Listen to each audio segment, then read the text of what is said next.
Welcome back. Start कर रहे हैं नया लेक्चर। बेटा थोड़ी बहुत चर्चा मेरी ऑर्गेनाइजिंग पे बताया है, तो वो चर्चा खत्म कर दे स्टडीज पर। तो चर्चा में बताया गया, पहले ये सुन लो। ऑर्गेनाइजेशनल स्ट्रक्चर के बारे में थोड़ी सी चर्चा करनी है आपके साथ।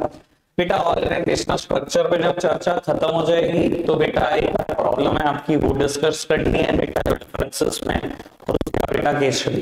बेटा पहले ऑर्गेनाइजेशनल स्ट्रक्चर की बात करते हैं। बेटा आपने ऑर्गेनाइजिंग का प्रोसेस वहां पर लिखा हुआ है, ऑर्गेनाइजेशनल स्ट्रक्चर की बात है। ऑर्गेनाइजेशनल स्ट्रक्चर की पीटर ड्रगर की डेफिनेशन है। बेटा organizational structure is an indispensable means and a wrong structure will seriously impair the business performance or even destroy it। बेटा डेफिनेशन समझनी है। वो कहता है ऑर्गेनाइजेशनल स्ट्रक्चर इज एन इसका मतलब है एब्सोल्यूट नेसेसरी। बेटा organisational structure is an absolute indispensable means मतलब organisational structure is an absolute necessary to any organisation and a wrong structure the business performance और इवन डिस्ट्रॉय। और बेटा अगर आपने गलत स्ट्रक्चर अडॉप्ट कर लिया या तो आपकी बिजनेस परफॉर्मेंस खराब हो जाएगी या बेटा बिल्कुल खत्म हो जाएगी। लो बेटा हर हाल में बहुत जरूरी है। पीटर ड्रगर ने गलत नहीं बोला कि ये एब्सोल्यूट नेसेसरी है। मैं बेटा एक बात बोलता हूँ आपको। बेटा मान लो आपका एक स्कूल है, उसके ऑर्गेनाइजेशनल स्ट्रक्चर है, एक प्रिंसिपल लीड करता है, ठीक है जी। देन बेटा वाइस प्रिंसिपल आते हैं, देन बेटा स्ट्रीम हेड्स आते हैं। साइंस स्ट्रीम का एक हेड टीचर है, कॉमर्स स्ट्रीम का एक हेड टीचर है, जो भी बेटा इसके नीचे आते हैं सब्जेक्ट टीचर। सबके नीचे कोई ना कोई एक स्ट्रक्चर होगा, हर स्कूल का ऑर्गेनाइजेशनल स्ट्रक्चर है। मैं कहता हूं अगर ये डिसाइडेड ना हो तो क्या होगा बेटा, अगर सभी सेम लेवल पे तो होगा होंगे ऐसे कि जैसे सब ऑर्गेनाइजेशन भी करता था। चल चल तो कोई नहीं इस क्लास में जा, तो अपना काम कर, तो दूसरी क्लास देख पहले, मुझे ना बता। बेटा इसलिए बोला जाता है कि ऑर्गेनाइजेशनल स्ट्रक्चर का होना हर हाल में जरूरी है, और अगर ये नहीं होगा ना बिजनेस परफॉर्मेंस खराब हो जाएंगी, ऐसा हो सकता है बिल्कुल डिस्ट्रॉय हो जाए, खत्म ही हो जाए। सेम है बेटा क्रिकेट टीम है, having organizational structure, head coach है, उसके नीचे बॉलिंग बैटिंग फील्डिंग कोच है, उसके नीचे बेटा कैप्टन है, उसके नीचे वाइस कैप्टन है, और बेटा फिर कहीं आते हैं सबसे ज्यादा बचे हुए 9-10 प्लेयर जितने भी है, ठीक है बेटा। अगर ये स्ट्रक्चर ही डिसाइडेड ना हो, कौन कैप्टन है कौन कोच है, सब बैठे हुए ड्रेसिंग रूम में, चार ने पैड अप कर लिया कि ओपनिंग तो हम जा रहे हैं, मतलब बैठ जा भाई, एक दूसरे को कह रहा तू बैठ जा, दूसरा तीसरे को कह रहा तू बैठ जा, हम चले जाते हैं। तो बेटा इसलिए बोला जाता है ऑर्गेनाइजेशनल स्ट्रक्चर का होना हर हाल में जरूरी है। अगर आपने गलत स्ट्रक्चर अडॉप्ट किया या तो बिजनेस परफॉर्मेंस खराब, या बेटा ऐसा हो सकता है परफॉर्मेंस निकल के ही ना है, ऑर्गेनाइजेशन ही खत्म कर दो तुम लड़ भिड़ के मैदान पे। लोगों के लिए एग्जांपल क्या सेट करोगे, खुद ही खत्म हो जाओ लड़ भिड़ के। समझ में आती है बेटा बात, क्लियर है बाबू। और अब एक टॉपिक इसी में ही है बेटा, factor to be considered while forming an organizational structure. बेटा वो कौन कौन से फैक्टर हैं जो मुझे दिमाग में रखने हैं जब मैं कोई भी ऑर्गेनाइजेशनल स्ट्रक्चर अडॉप्ट कर रहा हूं, इधर फंक्शनल और डिविजनल। कौन कौन से फैक्टर है बाबू, ये फैक्टर वही हैं, आपको लगेगा कट कॉपी पेस्ट जैसे मैंने ऑर्गेनाइजिंग प्रोसेस शुरू कर दिया हूं। बेटा पहली हेडिंग यहां पर लिखी हुई है जॉब डिजाइन, फटाफट से देखना पहली हेडिंग क्या लिखी हुई है बेटा, जॉब डिजाइन। नोट्स का बेटा पहली हेडिंग लिखी हुई है जॉब डिजाइन। बाबू याद करना जॉब डिजाइन क्या था बाबू, ऑर्गेनाइजिंग प्रोसेस का पहला स्टेप क्या था, identification and division of work. Total काम को आइडेंटिफाई करा, छोटे छोटे टुकड़े में बांटा, small and manageable parts. Small और मैनेजेबल पार्ट्स को हम क्या बोल रहे थे, जॉब ही तो बोल रहे थे, वहां पे भी तो हम जॉब ही डिजाइन कर रहे थे, होगी job design. Next step is वहां क्या था, डिपार्टमेंटलाइजेशन। एक जैसी जॉब्स को करने के लिए बेटा क्या किया, group together form a department, हो गया departmentalisation. Third one is span of control, ये समझो काम की बात, पेपर में 1 मार्क क्वेश्चन। बेटा स्पैन ऑफ कंट्रोल का क्या मतलब होता है? स्पैन ऑफ कंट्रोल का मतलब होता है या स्पैन ऑफ मैनेजमेंट का मतलब होता है, कभी कभी पेपर में नाम स्पैन ऑफ मैनेजमेंट भी आता है, number of subordinates to be controlled by a single superior. बेटा स्पैन ऑफ कंट्रोल का मतलब होता है number of subordinates to be controlled by a single superior. एक सुपीरियर कितने सबऑर्डिनेट्स को कंट्रोल कर सकता है, ठीक है जी। बेटा कई बार आप देखते हो, आज के तारीख में मैं स्कूल्स को भी देखता हूं, इवन सीबीएसई बोर्ड भी इससे रिलेटेड अपनी कहीं ना कहीं नोटिफिकेशन लेकर आ रहा है। अभी बेटा स्कूल में आई है 1.5-2 महीना पहले नोटिफिकेशन ऐसी, बेटा स्कूल ऐड किया करते थे टीचर स्टूडेंट रेशो 1:60। कोई स्कूल दिखाना चाहता है मैं कितना अच्छा हूं, ऐसे ऐड करता है कि टीचर स्टूडेंट रेशो 1:40। सीबीएसई का नॉर्म आ गया वैसे 1:50 का भी, हाल ही में 1.5-2 महीना पहले। अगले साल से देखना क्या होगा, ठीक है ना। नए नए सेक्शंस क्रिएट करने पड़ेंगे, जो एक एक क्लास में 70-70 बच्चे ठूस देते हैं स्कूल, ठीक है ना। मैंने आपको एग्जांपल भी दिया था बेटा हार्वर्ड यूनिवर्सिटी का, ठीक है ना, जहां से बहुत सारे लोग आप देखते हो अपनी हायर एजुकेशन कंप्लीट करते हैं। बेटा हार्वर्ड यूनिवर्सिटी में टीचर स्टूडेंट रेशो इज 1:1। एक कोर्स में एक ही बच्चे का एडमिशन होता है, एक टीचर एक ही बच्चे को पढ़ा रहा होता है, एक सब्जेक्ट में एडमिशन ही एक बच्चे का होता है। तभी तो बेटा फीस करोड़ों में चली जाती है। समझ में आती है बेटा बात, ठीक है। अब यार मैं मतलब बाकी के एंगल से क्या सोचूं, मैं भी सोचता हूं कभी कभी ये बातें, ठीक है ना। जब रजिस्ट्रेशन ठीक लेवल पे होता है हम भी सोचते हैं यार हम कितने लोगों को कंट्रोल कर सकते हैं। मुझे भी तो मेरा स्पैन ऑफ कंट्रोल देखना पड़ेगा ना कि मैं कितनों को हैंडल कर पाऊंगा एक बारी में। तो बेटा स्पैन ऑफ कंट्रोल क्या बताता है? Number of subordinates to be controlled by a single superior. चाहे आप फंक्शनल स्ट्रक्चर अडॉप्ट करो चाहे डिविजनल, सर सोचना ही पड़ेगा ना कि एक सुपीरियर के अंडर कितने पर्सन होने चाहिए, कितनों को मैनेज कर सकता है। क्लियर है बेटा बात, समझ में आती है। Then last step is delegation of authority. चलो जी इसके बारे में तो मुझे खैर कुछ नहीं बताना बाबू, एक अकेला इंडिविजुअल सारे काम तो नहीं कर सकता, काम बटेंगे वही सबको, डेलीगेशन ऑफ अथॉरिटी है, खत्म मेरी तरफ से ये वाला मुद्दा। बेटा एक डिफरेंस का मेरे पास एक क्वेरी पड़ी हुई है 3 दिन से, इसकी चर्चा कर लेते हैं। Authority, responsibility, accountability. बेटा ये डिफरेंस मैंने एनसीईआरटी से पढ़ने को दिया था, बाद में मैंने बेटा फंक्शनल डिविजनल भी कह दिए थे, फॉर्मल इनफॉर्मल भी कह दिए थे।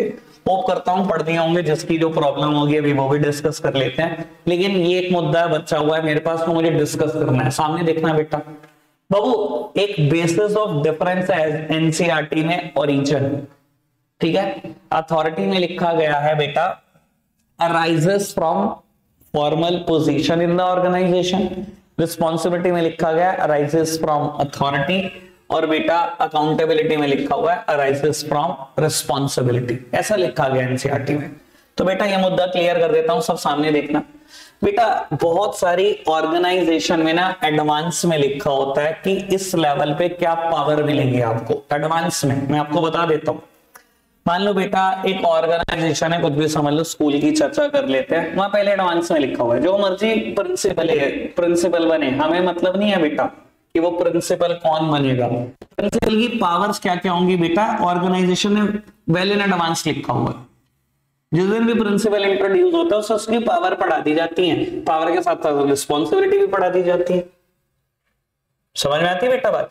तो बाबू अथॉरिटी या पावर अराइज कहां से होती है, अथॉरिटी का ओरिजिन कहां से हुआ, पावर का ओरिजिन कहां से हुआ, कहता है arises from formal position in the organisation.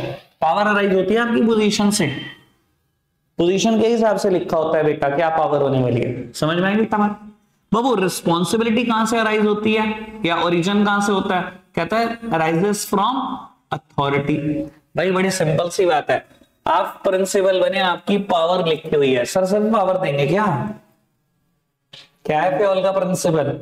Authority must accompany with the equal amount of responsibility. जितनी पावर मिली पावर के हिसाब से जिम्मेदारी भी तो देंगे। तो रिस्पॉन्सिबिलिटी कहां से अराइज होती है बेटा, अराइजेस फ्रॉम द अथॉरिटी, ठीक है जी। बाबू फिर अकाउंटेबिलिटी कहां से अराइज होती है, accountability arises from the responsibility. अगर बेटा किसी काम का जिम्मेदार आपको ठहराया गया, कल को आप वो काम नहीं करोगे, you are being responsible answerable for the final result. तो बेटा authority arises from your formal position in the organization, responsibility arises from authority, accountability arises from responsibility. ठीक है जी, समझ में आती है बात। लेकिन एक बात बताऊं बेटा, देखो ऑर्गेनाइजेशन का जो कहना है ना यार मेरे को डाइजेस्ट नहीं होता, मेरे को लगता है प्रैक्टिकल रियलिटी थोड़ी सी चेंज है। मैं पहले भी बात कर चुका हूं इस चीज की बात मेन बैच में, मेरे को लगता है प्रैक्टिकल रियलिटी थोड़ी सी तो चेंज है बेटा। ये क्या कहते हैं, ये कहते हैं अथॉरिटी अराइज होती है सबसे पहले आपकी पोजीशन से, मतलब इसके हिसाब से देखा जाए तो पहले तो अथॉरिटी आई, ठीक है। जितनी अथॉरिटी मिली, जितनी पावर मिली, उसको कंपनसेट करने के लिए, उसको बैलेंस करने के लिए आप जिम्मेदारी देते हो, ठीक है ना। मेरा मानना है practical life is totally different. Practical life में पहले जिम्मेदारी आती है, और जो जितनी जिम्मेदारी लेता है उसकी पावर उतनी ही होती है। मैं हमेशा ऐसे ही बोलता हूँ ना बेटा, एज्यूम करो अपने घर को, ठीक है ना, और चाहे आप न्यूक्लियर फैमिली में रहते हो चाहे ज्वाइंट फैमिली में रहते हो, आप देख लो जिस इंसान ने घर की जितने ज्यादा जिम्मेदारी ली हुई है उसके पास उतनी ही ज्यादा पावर है। देख लो, सोच के देख लो,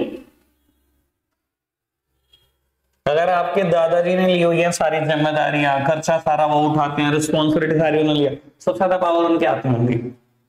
अगर ये काम आपके फादर कर रहे हैं, फादर की पावर सबसे ज्यादा होगी। अगर ये काम मदर कर रही है तो देख लो मदर की पावर सबसे ज्यादा होगी। बड़े ब्रदर कर रहे हैं तो उनकी पावर भी देख लेना कितनी। तो मेरा मानना है तो यह बेटा, पहले जिंदगी में रिस्पॉन्सिबिलिटी आती है, जो जितना रिस्पॉन्सिबल होता है बाबू उसकी पावर शायद उतनी ज्यादा ही होती है, ठीक है ना। लेकिन चलो खैर, बुक्स अपने हिसाब से चलती हैं, हमें क्या। क्लियर है बेटा बात क्लियर है। बाबू केस स्टडीज शुरू कर रहे हैं। केस स्टडीज शुरू करने से पहले केस स्टडी के 2 हिंट समझ लो, ताकि बेटा सभी केस स्टडीज झेल पाओ। बेटा कुल मिलाकर 31 केस स्टडीज हमने करनी है, ठीक है ना। आज का टारगेट 15-16 तो रखो, आधी तो आज खत्म करते हैं, आधी कल खत्म करेंगे, और बेटा फिर पास्ट ईयर क्वेश्चन करेंगे, ठीक है जी। जिस दिन भी पास्ट ईयर क्वेश्चन खत्म हो जाएंगे बेटा, एक आध दिन का गैप छोड़ेंगे, फिर टेस्ट होंगे। हाँ करेंगे, टेंशन ना लो। वो जिस दिन खत्म हो जाएंगे बेटा पहला टेस्ट ऑर्गेनाइजिंग का, उसके एक आध दिन और छोड़कर अब तैयार रहना, फिर तीनों चैप्टर्स के टेस्ट होंगे। मैंने बताया बेटा आपको पहले भी कि वो क्वांटिटी में 2 टेस्ट होंगे जो तीनों चैप्टर्स के होंगे, ठीक है जी। ताकि बेटा कोई पीछे बोलने वाला सिस्टम ना बना लो आप, ठीक है। बोलना कुछ नहीं है बेटा, अब तो आगे वाला याद रखना है और पीछे वाला बोलने नहीं देना, अब तो सिस्टम ये चलेगा बाबू। अब रही बात बाबू हिंट्स की, तो बेटा हिंट में ना सबसे ज्यादा जो बच्चा ऑर्गेनाइजिंग में फंसता है वो बेटा डेलीगेशन और डिसेंट्रलाइजेशन की केस स्टडी में फंस जाता है। बाबू डेलीगेशन और डिसेंट्रलाइजेशन आप देख रहे थे बेटा, जब हम इंपॉर्टेंस पढ़ रहे थे तो कितने सिमिलर हैं बेटा। दोनों कहीं ना कहीं टॉप लेवल का बर्डन खत्म करते हैं, दोनों कहीं ना कहीं बेटा एम्प्लॉय का रोल बढ़ाते हैं, दोनों कहीं ना कहीं बेटा मोटिवेशन ऑफ एम्प्लॉय के जिम्मेदार हैं, दोनों ऑर्गेनाइजेशनल ग्रोथ के जिम्मेदार है, दोनों बेटा कंट्रोल बेटर कोऑर्डिनेशन के जिम्मेदार है। याद है ना बेटा इंपॉर्टेंस बाबू।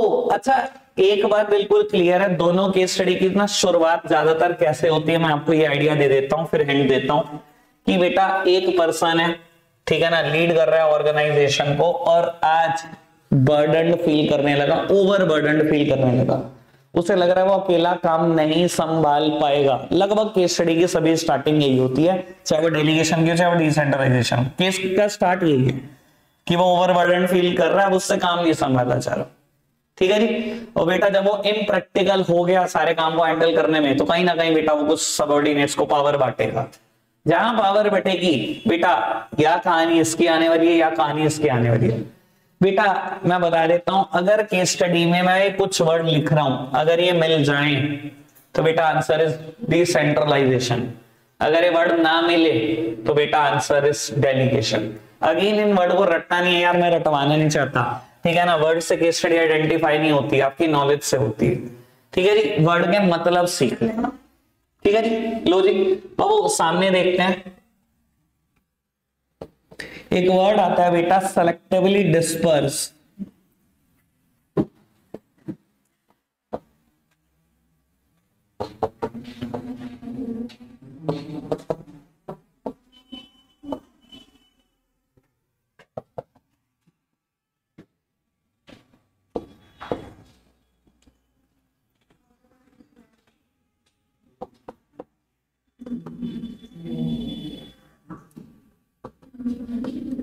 लो पुत्र बाबू, ये 4 वर्ण है बड़े काम के बाबू, सेलेक्टिवली डिस्पर्स, और बेटा इसका मतलब सेकंड पॉइंट का वेरियस लेवल का एक ही बात है बेटा। डिस्पर्स का मतलब होता है distribution over a wide geographical area.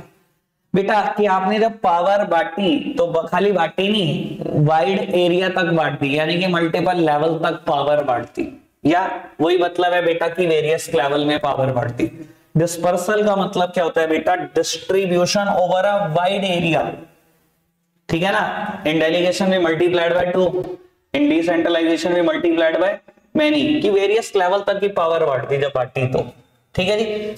2 hint तो ये हो गए। एक हिंट बेटा कभी कभी ये आता है कि ए ने पावर बांट दी है बी को, और पावर ऐसे बांट दिया कि बी को ना इंडिपेंडेंट चार्ज दे दिया है कि तू ही संभालेगा ये वाला स्टोर। बेटा इंडिपेंडेंट चार्ज दे दिया मतलब कि वो अकेला संभालेगा, उसको कभी रिपोर्ट ही नहीं करना ए को। बेटा आपको याद होगा डिसेंट्रलाइजेशन में टॉप लेवल के पास इतना टाइम नहीं होता कि वो बेटा आपकी प्रॉब्लम भी हैंडल कर सके। वो कहते हैं एक बार जो काम दे दिया वो सब आप होगे, उसके सारे जिम्मेदार आप होगे, अपने आप संभालो, अपने आप डिसीजन लो। तो बेटा इंडिपेंडेंट चार्ज एक बहुत बड़ा हिंट होता है डिसेंट्रलाइजेशन का, ठीक है जी। और बेटा एक और हिंट कि आप ऑटोनोमस प्लान बना रहे हो, यानी कि वही कहानी है कि ए ने बेटा बी को क्या करा, एक स्टोर का जिम्मेदार बना दिया कि तू देख प्लान भी खुद बना, ऑटोनोमस यूनिट की तरह हैंडल कर उसको। कभी पूछ भी मत मेरे को कि तू क्या कर रहा है स्टोर से रिलेटेड, ना मुझे कभी कम्युनिकेट कर कि क्या चल रहा है। तो बेटा ये 4 हिंट होते हैं डिसेंट्रलाइजेशन के, ठीक है जी। जहां इन 4 में से कोई वर्ड ना दिखे और ये हो कि अथॉरिटी बटी हुई है, वहां बेटा आंसर डेलीगेशन बना रहेगा, ठीक है जी, कोई दिक्कत तो नहीं। बाबू एक आखिरी हिंट, बाबू डेलीगेशन और डिसेंट्रलाइजेशन के अलावा सबसे ज्यादा जो केस स्टडी आने वाली है वो फंक्शनल और डिविजनल स्ट्रक्चर से आने वाली है, ठीक है जी। फंक्शनल और डिविजनल स्ट्रक्चर में एक बात करना चाहता हूं बेटा मैं आपसे, तो अगर किसी चीज का रॉ मटेरियल मशीनरी सेम रहे तो स्ट्रक्चर मत बदल देना। तो बेटा जब मैं मतलब आपको मेन बैच में अभी बात भी कर रहा था कि बेटा अगर एक प्रोडक्ट तक कहानी है हमारी तो हमारा आंसर क्या रहता है? Functional structure. लेकिन जैसे ही 2 प्रोडक्ट पे शिफ्ट करें आंसर बदल जाता है, हम क्या आंसर लिखते हैं? Divisional structure. याद है यही बात कर रहा था। लेकिन बेटा वो जो दूसरा प्रोडक्ट है आंखें खोलकर देख लेना, क्या उसका रॉ मटेरियल पहले प्रोडक्ट जैसा सेम तो नहीं है? क्या मशीनरी पहले प्रोडक्ट जैसी सेम तो नहीं है? अगर बेटा वो सेम है तो answer remains the functional structure. मतलब कहने का मतलब क्या है? मैं कहूं एबीसी लिमिटेड एक कंपनी है, वो क्या बनाती है? होम फर्नीचर बनाती है, ठीक है। थोड़ी देर बाद कहें कि उसने एक नए सेगमेंट में एंट्री कर ली है, कल से वो क्या करेगी? ऑफिस फर्नीचर पे बनाना शुरू कर देगी। कंपनी को कौन सा स्ट्रक्चर अडॉप्ट करना चाहिए? Don't tell me divisional structure. नया प्रोडक्ट हो गया, अरे raw materials remains the same, machinery remains the same, वो परेशान करता है, आप हो जाते। आंसर क्या है बेटा? फंक्शनल स्ट्रक्चर ही है। क्लियर है बात? समझ में आती है बेटा बात? एक आखिरी मुद्दा बेटा फंक्शनल और डिविजनल स्ट्रक्चर की केस स्टडी पर। सर ज्यादातर फंक्शनल स्ट्रक्चर या डिविजनल स्ट्रक्चर उसमें कभी भी आपसे आइडेंटिफाई कराने होते हैं तो बेटा नाम आता है identify the framework. Identify the framework, ये नाम आता है फंक्शनल और डिविजनल स्ट्रक्चर के लिए। आइडेंटिफाई द स्ट्रक्चर कम बोलेगा, आइडेंटिफाई द फ्रेमवर्क ज्यादा बोलेगा। एक तो इस वर्ड पे फोकस रहना। दूसरी बात बेटा जब ये वर्ड आ जाए ना आइडेंटिफाई द फ्रेमवर्क, मान लो आंसर इज डिविजनल स्ट्रक्चर, फिर भी आप ना बी पार्ट सी पार्ट जितने भी उस क्वेश्चन के सारे पार्ट पढ़ते हैं। मैं ऐसा क्यों बोल रहा हूं? अगर मान लो बेटा बी पार्ट या सी पार्ट में कहीं भी लिखा हो टाइप ऑफ स्ट्रक्चर बता दो जो आपने आइडेंटिफाई किया, सुन लो बेटा, अगर ये कह देना टाइप ऑफ स्ट्रक्चर बता दो, सुनो बाबू, अगर वो सिर्फ बात कर रहा था आइडेंटिफाई द फ्रेमवर्क की और क्वेश्चन में बी पार्ट सी पार्ट में कहीं कोई स्ट्रक्चर वाला क्वेश्चन नहीं था तो बेटा आंसर आपका स्पेसिफिक होगा, या तो फंक्शनल होगा या तो डिविजनल होगा, ठीक है। लेकिन अगर उसने कहा है बेटा आइडेंटिफाई द फ्रेमवर्क और बी या सी पार्ट में कहीं ना कहीं आपसे क्वेश्चन पूछा हुआ टाइप ऑफ स्ट्रक्चर बता दो, तो बेटा आइडेंटिफाई द फ्रेमवर्क में आंसर लिखना ऑर्गेनाइजेशनल स्ट्रक्चर और फिर बताना भैया सी पार्ट में जो भी क्वेश्चन होगा फंक्शनल या डिविजनल स्ट्रक्चर। लेकिन अगर आइडेंटिफाई द फ्रेमवर्क की बात हुई है, कहीं स्ट्रक्चर की कोई बात नहीं हुई किसी पार्ट में, तो ऐसा बिल्कुल स्पेसिफिक आंसर लिखना, ऑर्गेनाइजेशनल स्ट्रक्चर नहीं लिखना, फंक्शनल या डिविजनल कौन सा ये लिखना है आपको। ठीक है जी, इतना ही हिंट है, ठीक है ना, इसके अलावा कोई हिंट नहीं है। कल तक की जितनी भी कल तक हम केस स्टडी पढ़ेंगे सभी हो जाएंगी बेटा। ठीक है जी, 31 इन टोटल करनी है, स्टार्ट कर देते हैं। आकाश एक सेकंड पोस्ट बेटा, केस स्टडी पढ़ना शुरू करेंगे। A part, identify the organisation structure of Engard company, state any 2 advantages to limitation of the structure identified in the para. बाबू ऑर्गेनाइजेशन का स्ट्रक्चर को सोचना है, फंक्शनल डिविजनल होगा, 2 मेरिट डीमेरिट लिखे जाएंगे, वो डायरेक्ट है, कल भी याद कराई थी आपको। ठीक है जी, बाबू स्ट्रक्चर आप बताओगे सोचकर। ठीक है जी, पढ़ना शुरू करो बेटा। मेरा ख्याल स्टेबलाइजर ही रहा। कितने वोल्ट का बना रहे उससे क्या फर्क पड़ता है, raw material machinery is the same. ठीक है ना जी, तो वो answer would be functional structure, merit demerit लिखे जाएंगे, वो कोई मुद्दा नहीं है। कंपनी का नाम लेकिन उन्होंने बढ़िया बदला, वी गार्ड की जगह एन गार्ड कर दिया, सारी एक्सप्लेनेशन वी गार्ड की थी। बहुत नॉलेज बढ़ती है केस स्टडी पढ़ने से, पढ़ो जी बेटा। कहता है identify the type of organization which help the finance manager Mohit Verma, the sales manager and his team in finalizing the suggestion. बेटा अगर मेरे को पता है कि ये क्वेश्चन ऑर्गेनाइजिंग से है, जो पेपर में तो नहीं पता होगा, अभी पता है कि स्टडी पढ़ रहा हूं, तो बेटा टाइप ऑफ ऑर्गेनाइजेशन मतलब फॉर्मल या इनफॉर्मल में से छाटना है। ठीक है जी, पढ़ना शुरू करना बेटा एक बार। बाबू आंसर इज इनफॉर्मल। क्यों? क्योंकि लंच ब्रेक में कैंटीन में बैठ के सबको डिस्कशन हो गया, ऑफिस की तो बात ही नहीं आई। ठीक है ना बेटा, इनफॉर्मली डिस्कस करके बैठ गए, ये कोई फॉर्मल तरीका तो था नहीं। ठीक है ना, एक टाइम की बात है, मेरे को एक बहुत अच्छा सजेशन मिला था, ये आप भी सुन लो। मतलब ना ऐसा बोला जाता है कि अगर आप ड्रिंक नहीं करते ना कॉर्पोरेट में, तो कम से कम चाय पीने की आदत आपको जरूर होनी चाहिए।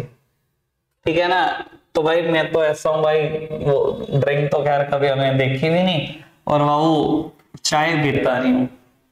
ठीक है ना, तो मेरे मतलब सीनियर्स मुझे हमेशा सजेशन देते रहे हैं कि भाई चाय तो पी लिया कर, क्योंकि तुम पियोगे नहीं क्लाइंट के साथ बैठ के चाय, तो वो इनफॉर्मल कैसे होगा। चाय सबसे अच्छा रास्ता है इनफॉर्मल होने का। इंडिया में तो लोगों के घुटने टूट जाते हैं, बस चाय पिला दो आप उनको, सब गा देंगे तुम्हारे सामने। लो जी, क्या है, आगे बढ़ाते हैं बेटा बात को। बाबू ए पार्ट कहता है identify the concept followed by Kavita Ghai which helped her to open the new branches of restaurant, also explain briefly the 2 points of importance of the concept identified in A above. बेटा कौन से कंसेप्ट की चर्चा है, पहले तो कंसेप्ट ढूंढना, फिर बेटा उसकी 2 इंपॉर्टेंस बतानी है। अभी नहीं पता कंसेप्ट, तो सर पूरी बुक में इतने सारे हैं, क्या पता कोऑर्डिनेशन हो, क्या पता लीडरशिप हो, क्या पता कम्युनिकेशन की बात हो। सर यहाँ ये दिमाग बहुत खराब करते हैं ऐसी चीजें। ठीक है जी, फिलहाल तो बहुत ज्यादा हिंट है आपको, क्योंकि आप ऑर्गेनाइजिंग चैप्टर पढ़ रहे हो, कंसेप्ट उसका होगा, गिनती के 10 कंसेप्ट भी नहीं ऑर्गेनाइजिंग में। ठीक है जी, चलो पढ़ना शुरू करो, आंसर ढूंढते हैं। क्वेश्चन वहीं से शुरू हुआ था जहां से मैं बता रहा हूं, इम्प्रैक्टिकल हो गया, अकेले काम हैंडल नहीं हो रहा, ब्ला ब्ला ब्ला ब्ला, अथॉरिटी बांट दी एक पर्सन को, नई ब्रांचेस खोल दी बाद में, ब्ला ब्ला ब्ला। ठीक है जी, वो वर्ड लेकिन कहीं नहीं दिखे होंगे चारों। आंसर इज डेलीगेशन, इंपॉर्टेंस 2 लिखी जाएगी। लो जी बेटा पढ़ते हैं इसको। कहता है from the above info identify the organisational structure adopted by the Yango and state any 3 advantages of the structure so identified. Functional division में से ढूंढना है बेटा, और बाद में बेटा उसकी एडवांटेजेस लिखनी है 3, वो लिख के जाएंगे। आप स्ट्रक्चर ढूंढ के बता दो क्या है। बाबू फंक्शन स्ट्रक्चर ढूंढ पाए, बहुत सारी लिमिटेशन लिखी हुई है फंक्शन स्ट्रक्चर की, लगभग सभी लिमिटेशन लिखी हुई हैं, लेकिन बहुत पहले हिंट था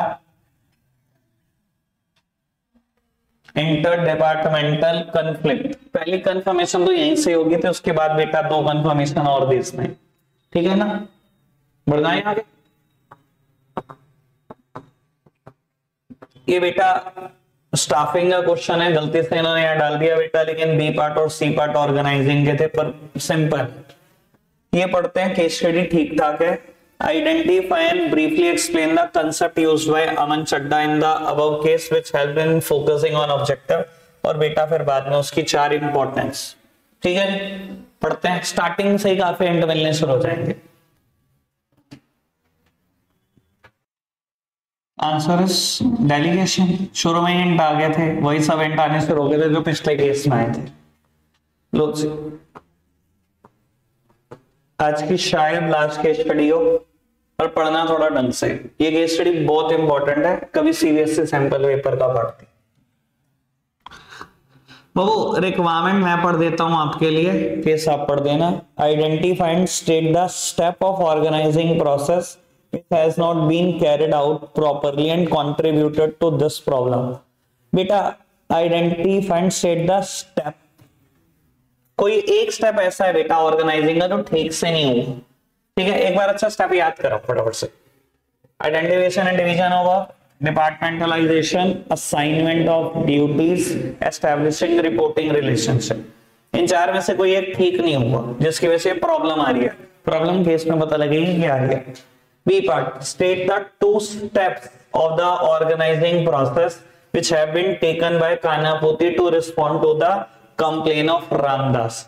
बाद में कौन से ऐसे 2 स्टेप है ऑर्गेनाइजिंग प्रोसेस के जो कानापोती ने परफॉर्म कर दिए जब रामदास की कंप्लेन आई थी उसके बाद।